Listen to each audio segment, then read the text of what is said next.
Simply some local fishermen out for a pleasure cruise at night through eel-infested waters.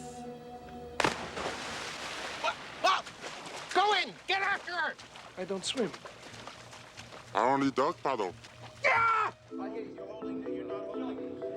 Art direction, it's all about the visual narrative of the movie. It's totally about immersing the viewer into the experience.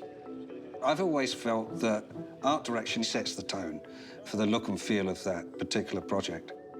The art director puts it into reality. Left! Left!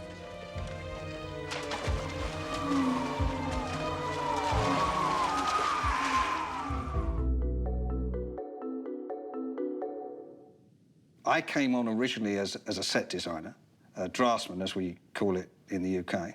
You know, the production designer is, as the word implies, designs the movie. And so it's really from the designer who's really steering the ship, putting that across to the rest of the team. As a designer, it was a great treat because it was everything you'd want, really. There's fire swamps and pirate boats and hovels and sort of pits of despair, torture chambers. So, I mean, there was everything there. You can actually self-indulge yourself. So everything I've attempted to do, or the art department's attempted to do, is basically to take everything one step further from find reality, then take it, you know, that one step further. See? The cliffs of insanity! I would say that Norman had a kind of like irreverent sense of humour. Names like the Cliffs of Insanity or the Pit of Despair totally is Norman's humour. The right production designer for the right movie. But the style and look of the movie, even though it was fantasy, was more kind of like based and keyed into reality as opposed to, you know, into super space. And let's remember, the basis of the story was a child in bed being read to by his grandfather. Same thing. Because we can stop now if you want. No, you could read a little bit more if you want. He hasn't had a world filled of fantasy with people providing him with all these different images and fantasy images for him. So he's just fantasizing the world that he knows, like castles, rolling landscapes. It's all based around things that are either there or could be there. We would take an existing location and enhance what we have to fit the project. And that may mean, you know, bringing in furniture, taking out some of their stuff, hanging tapestries, paintings, all of that kind of thing.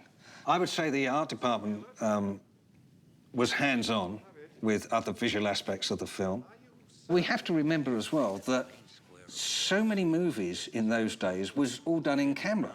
There was very few visual effects on Princess Bride. You know, we enhanced it with some blue screen stuff. The Cliffs of Insanity we built at Shepperton Studio, and I believe we put that on a 12 to 15-foot platform. The kind of rule was to shoot blue screen a distance of around about 15 to 20 feet. To the side of the set, we built a forced perspective cliff face where we had our actors coming up over the top onto the fortress where that sword fight took place. With the blue screen down below where we were able to put the plates that were shot from Ireland. The problem was, when we mentioned all of this to our DP said, well, I've never shot blue screen before, so I don't know how to do this. So we had to help him and guide him into what should be done and how to do it. What's that you're ripping? It's fabric from the uniform of an army officer of Gilder. Norman thought that I would be great at doing the ship, and he knew that even though I'd never designed or built a ship before, that he could trust me to learn how to do it. But at the time, I remember saying, OK, what is this ship? Is it from the 1500s? Is it from the 1400s? What is it? And I think we settled around about the 11th or 12th century. So I did a lot of research, and research led me nowhere. They had artists' impressions of what they may look like, which is what we saw in kids' books and so forth, but nobody really knew. Drawings of ships didn't really start to, I think it was the 15 or 1600s. Up to that point, they were just models, and they were handed down from father to son that built these ships. And so I eventually found this little pamphlet on a cog ship of Bremen. It was the first solid piece of evidence, historically, that anybody ever had. And it was the right century. And it was a book on the discovery of this ship that had sunk in the port of Bremen at that particular time, had been encased in mud, and had preserved all these timbers. And there wasn't much of it that was left, but it was enough to give me a start of what a ship of that period could have looked like. We knew it had to go on the stage at some point, and we thought probably a large lake. So because it had to go into a tank, the tank was only, I think, about 4 or 6 feet deep at Shepperton. So I had to make it flat bottom. So I did a complete set of drawings, which was then handed to naval engineers to look over them. And it came back saying it would sit at that exact depth right onto that waterline of the ship that allowed it to be sailed on the tank at Shepperton, which was extraordinary, really. I remember the day when we launched the ship. I don't think to this day I've ever been more nervous than that particular moment. Even though we'd done tests in the River Thames with the steel hull and all of that, who would know on the day? And so there we were with all these huge, ginormous cranes lifting this ship onto the lake. Would it float? Would it sink? Everybody said it would sail. Everybody said it would be great. Maybe they were wrong. I didn't know. But it was fantastic. The actors loved it. Rob's first reaction was, it wasn't so really about the visual of the boat, was how he's going to shoot it.